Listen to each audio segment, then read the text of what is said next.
Hello टैक्सयारी family. आज हम बात करेंगे ITR 3 के बारे में, जो कि एक इम्पॉर्टेंट टॉपिक है, स्पेशली उन लोगों के लिए जो बिजनेस और प्रोफेशन के इनकम अर्न करते हैं। तो चलिए शुरू करते हैं। ITR 3 क्या है?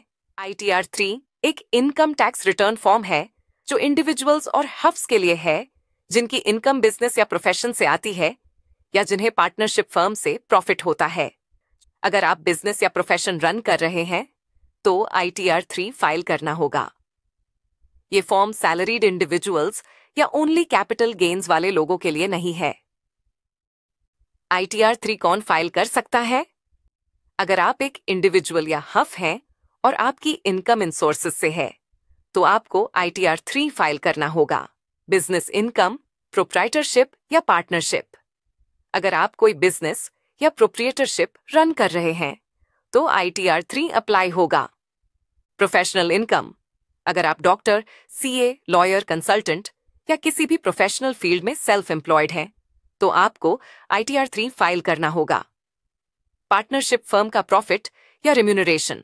अगर आप किसी पार्टनरशिप फर्म के पार्टनर हैं और वहां से प्रॉफिट या रिम्यूनरेशन मिल रहा है तो भी आपको ITR 3 फाइल करना होगा।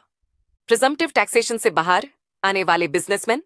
अगर आप पहले ITR 4 के under presumptive taxation scheme 44AD, 44ADA opt कर रहे थे, पर अब आप बुक्स मेंटेन कर रहे हैं तो आपको ITR 3 फाइल करना होगा। कैपिटल गेन्स, सैलरी या अदर इनकम के साथ बिजनेस इनकम। अगर आपकी सैलरी, रेंटल इनकम या कैपिटल गेन्स भी है लेकिन साथ में बिजनेस या प्रोफेशनल इनकम भी है तो भी ITR 3 लगता है। ITR 3 कौन फाइल नहीं कर सकता?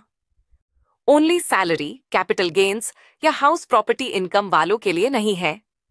अगर आप सिर्फ सैलरी, हाउस प्रॉपर्टी या कैपिटल गेन्स अर्न करते हैं तो आपको ITR 1 या ITR 2 फाइल करना होगा। प्रिजम्पटिव टैक्सेशन वाले ITR 4 ऑप्ट कर सकते हैं। अगर आप छोटी बिजनेस या प्रोफेशनल इनकम प्रिजम्पटिव स्कीम के अंडर डिक्लेयर करना चाहते हैं 44AD, 44ADA तो ITR 4 बेस्ट रहेगा। ITR 3 फाइल करते टाइम किन बातों का ध्यान दें? Proper books of accounts maintain करें।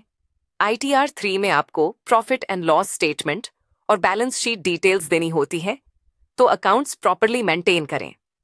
ऑडिट रिक्वायरमेंट्स चेक करें। अगर आपका टर्नओवर ₹1 करोड़ नॉर्मल बिजनेस या ₹2 करोड़ डिजिटल ट्रांजैक्शंस वाले बिजनेसेस क्रॉस करता है तो ऑडिट मैंडेटरी हो सकता है। एडवांस टैक्स पेमेंट का ध्यान दें। अगर आपका टोटल टैक्स ₹10,000 से ज्यादा होता है तो एडवांस टैक्स क्वार्टरली पे करना होता है। डिडक्शंस और एग्जेम्पशंस सही से क्लेम करें। बिजनेस एक्सपेंसेस, डिप्रिशिएशन और टैक्स सेविंग इन्वेस्टमेंट्स को सही तरीके से क्लेम करें ताकि एक्स्ट्रा टैक्स ना लगे।